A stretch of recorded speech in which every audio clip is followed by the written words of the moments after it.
certificate ká orúkọ bàbá tó wà ńbẹ̀. Lizzie, I'm challenging you now. Hear my voice, Lizzie. Hospital to be Florida. Iṣẹ́ ìwá yóò gbé Florida síbẹ̀ hospital yẹn ló ń gbé. Sorúkọ hospital yẹn tó bá dá. Ọmọ yẹn dẹ̀ jọ létí Lámìdí. Ọmọ yẹn jọ. Great death certificate jáde. If they are lying against you, anybody that said they are lying against you, they are just wasting their own time because we are saying the facts. So possible can you call Joko, can you call Kuku for my Kuku without no evidence? No, it's not possible. It's reality, it's common sense, it's big yes. But kí ló dé tí láti wá fẹ́ sọ pé ọmọ òun ni? Yeah, Chema. Mo ti sọ yẹn fún yín grandma. Pé ẹni wọ́n fi dá wo. Ẹ jọ̀ọ́ ẹni tó bá lọ wo page Lizzie. Ṣé ẹ mọ̀ pé bó ṣe wá? Bàtọ́ pé wá fẹ́ kọ́ fún òun fẹ́ lóyún. Lóyún yẹn ti wà like. Lóyún ó sì mi ti ń yọ. Ṣé ẹ mọ̀ pé gbà yẹn ló jáde pé òun lóyún. Pé nígbà tó òun wá fẹ́ lọ, òun wá sọ pé òun kọ́kọ́ fẹ́ lọ sọ hospital pé wọ́n bá òun yọ lé ọmọ òun kó òun fẹ́ bímọ mọ́. Ìpele ta ìgbà tó lóyún yẹn, ipò òun sọ pé òun fẹ́ ṣe oyún yẹn. Bí àwọn èèyàn rántí story yẹn tó wá fẹ́nu ara ẹ̀ sọ. But Rótìmí, a rí Rótìmí nínú oyún o. God bless you. Ọ̀rọ̀ Rótìmí gangan ló tú òun àtàláàfin ká pé ó ṣe máa gbé spam òun sínú ọmọ ìwọ ìkàmà nìyẹn. Okay, bàbá yẹn freeze spam fún àbí? Yeah, bàbá yẹn freeze spam. Aláàfin náà ò lè lọ́kọ̀ lè gbé bíbí mama. Tó ṣe ó dẹ̀ ní link àwọn help náà ni. Nǹkan ẹ̀ ló ń lò láti threaten bàbá yẹn gbà yẹn mà. So a lot in bàbá yẹn regret of later. Ẹni pé later nígbà tó fẹ́ bẹ̀rẹ̀ show bàbá yẹn ṣì wà láyé lọ́dọ̀. Bàbá yẹn wà lórí sickness. Títí dáhùn kí bàbá yẹn wà lórí sickness díẹ̀. Ṣé àpò ọ́fíìsì kọ́ lọ visit bàbá yẹn tí bàbá yẹn tó kú? Ìjọ kẹta tó lọ síbẹ̀ tó yán ní bàbá dò ní bàbá kú. God bless you. So dẹ̀ mọ̀ kí bàbá yẹn sick kó dẹ̀ sọ pé o love bàbá yẹn. Ṣé Ọlọ́run gan ló yọ yín mà? Because ìgbà tó ń dún Aláàfin ó wá sọ́dọ̀ yín láti wá bá yín ṣọ̀rẹ́. Ẹ̀yin ò tú ara sílẹ̀ fún. Ó gbẹ́sà àwọn bá dúra wá ni. God bless you. Bọ̀tẹ́ bí ò ṣiṣẹ́ yìí.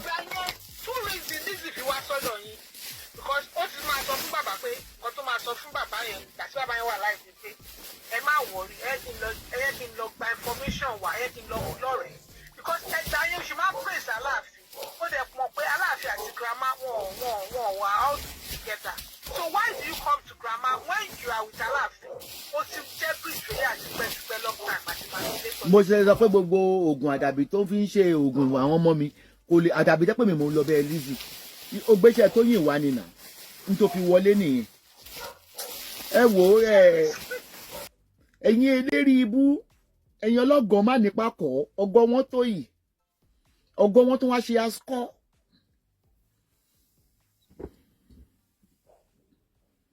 Bí ẹ ṣe lọ nìyẹn bí bàbá yẹn ṣe máa ṣe rántú nìyẹn because èmi láìdíà kan mo ní àìdíà kan tí bá tó bá dómi lẹ́ẹ̀kan ṣe pé quick ni cookie ni first time tó bá lòun sinmi mind mi àti kúrò ń bẹ̀ wọn bí yẹ èrè kó tó kó wá máa fẹ́ mọ mú ọyàn mi kí lè ná orí ò láìkì ẹ̀ mo láìkì marathon tẹ bá ń gbọ́ random sex mi ò fẹ́ kí èèyàn sọ pé ó rẹ̀ wọn rẹ̀ báwo bó ṣe 11 round lèmi àti ẹjọ́ ń lọ lílọ ni màmá fi jí o no break o no retreat o no surrender bye bye don tire gbẹmí ro ó máa táyà má wọrí àmọ́ program àkókò wá ń jọ mi má bínú ẹjọ́ ìyá àti bàbá ẹ̀ ni ó yẹ kán ti ṣáájú gba tó kó ẹ̀ ò lé láti kékeré tó wá ti kan program àwọn yìí náà kì tí ò lóko á pè ọ́ oníyọ àtọ̀ fi ẹ̀ ṣáà pè é tẹ́lẹ̀ ni ìwọ ló wá pọ́níṣì ara rẹ̀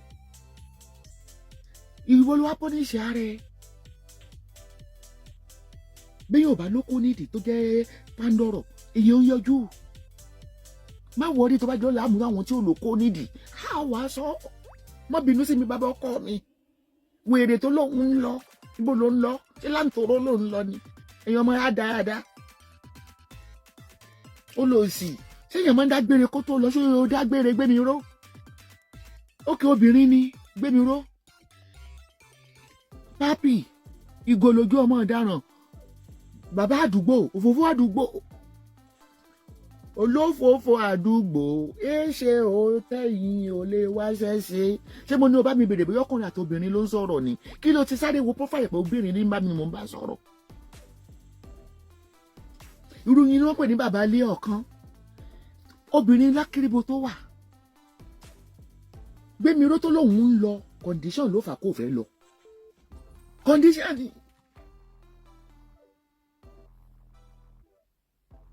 ewúrẹ́ àbọ̀ mo ń kọ́ yín ní táyé yóò ṣe dá oníyọ̀ àátọ̀ fẹ́ yọ àgọ́ yìí mo ní owó bí ìtẹ́lẹ̀ ni lákìrìbò tó aláwọ̀ ọ̀lù lójú òbò àwọ̀ ọ̀lù ó ti sílì ojú òbò pa òkú òwò ọbẹ̀ ṣé mo yìnbá ìjẹ́ pé kó wá bí àwọn tá a la wájú pépé là ń sọ̀rọ̀ kó tó wá intarọ́ọ̀tì lílọ́lẹ̀ fi ṣe ẹ má máa ẹyọ ọkùnrin ẹyin ò mọ́gbọ́n yẹn ṣé rí ọkùnrin tó bá ń sùn ní second round ọmọ ẹgbẹ́ jẹ́ mu mílíìkì náà jẹ́ mu wá egovin yóò ti rẹ èmi o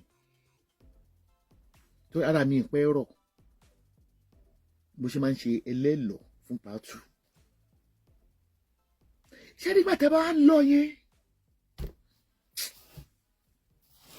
máa lọ ká nígbà tí ara mi ò tí ì kú ní tẹ́ ń sọ yìí idọ̀ mi yóò lè nu pátákó lé ilé ìtọ̀ nìkan ló kù ihò ìtọ̀ ló kù níbi òbò mi ìyókù ti kù.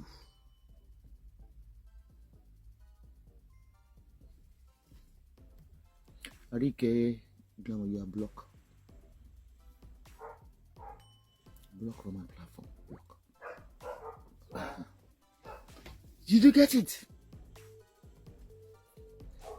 Ẹlẹ́lọ̀ ni but ẹ má jẹ́ ká ṣèkà. Bí èèyàn bá fẹ́ ṣe ẹlẹ́lọ̀, ó máa ń bá ẹ pọ̀n lọ. Ẹ jọ ẹ wà sensitive wá lábímọ ọkùnrin. Orókùn ọkọ wa ò ní fọ́ ọ. Àní kágbà kú. Ìwọ ọkùnrin náà tó wá fẹ́ ṣe lẹ́lọ̀ ó máa ń dùn ẹ máa ń wà kárìdèwè ẹ mí ṣòkò kẹ́ ẹ ti rẹ́dí ọwọ́ òsì ilẹ̀ ipò ọwọ́ ọ̀tún lẹ ti fi lélẹ̀ nígbà tẹ́lẹ̀ lọ ọwọ́ òsì lẹ̀ in case tẹ́lẹ̀ lọ bá fẹ́ bẹ̀rẹ̀ ẹ̀kan ayẹ ẹ fi fa ẹpọ̀n méjèèjì kúrò láàrin ìtàn ẹ ní kágbà kó ẹ lẹ́lọ tẹ́ bá tún tẹ́mi bá ti wá ṣe lẹ́lẹ́kejì okó ya kàn dìde ni ṣe rí ẹlẹ́ẹ̀kejì tó rọ̀ yẹn ẹ ti máa rí ẹ ṣe ń lọ lẹ́lẹ́ẹ̀kejì yẹn ẹ ti máa gbọ́ kúlú kúlú kúlú tá a rí kúlú sọ rí.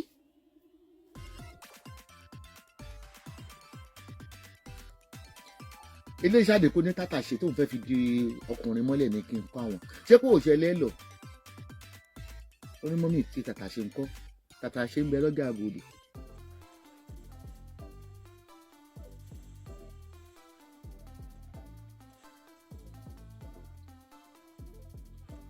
bí kúlúkúlú tẹ̀ ń gbọ́ yẹn tẹ̀ kókó yẹn ti rọ̀ tẹ̀ bá wá lọ ẹ kàn máa gbọ́ kúlú kúlú okó yẹn ń dìde padà míwà ìdọ̀ ìsàlẹ̀ òbó yín náà máa ṣe pèpèpèpè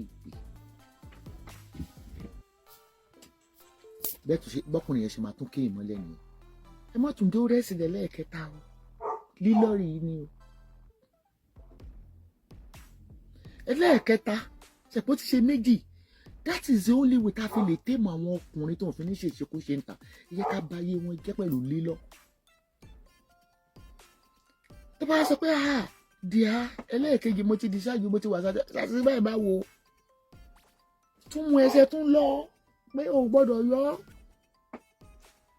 èyí tẹ́ ẹ̀ bọ́kùnrin jà oní girlfriend o ẹ̀dùn tó jẹ́ pé tó bá dìde lórí yín nígbà tẹ́ bá fi ṣẹlẹ̀ lọ bíi méjìlá ẹ má jẹ́ òsùn má jẹ́ òyọ́ dèkòdèkò yìí òsùn ṣe pé ìyá gbọ́mọ là ní mí ìyá gbọ́mọ là ní mí ní gbọ́mọ pa mommy I'm getting honey already ẹ kì bọ́ mi lẹ́nu ó lọ sí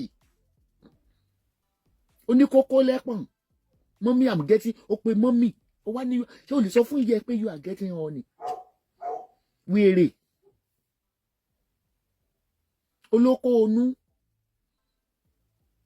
olóko onú irú wọn lórí tẹ́ẹ̀pọ̀ ṣòkòtò tẹ́bẹ́tẹ́ obìnrin àpòkò ẹ̀ṣẹ̀ wàá mú gbókò onú mo ní tó bá débi òbò ní oríṣi ẹ̀ jáde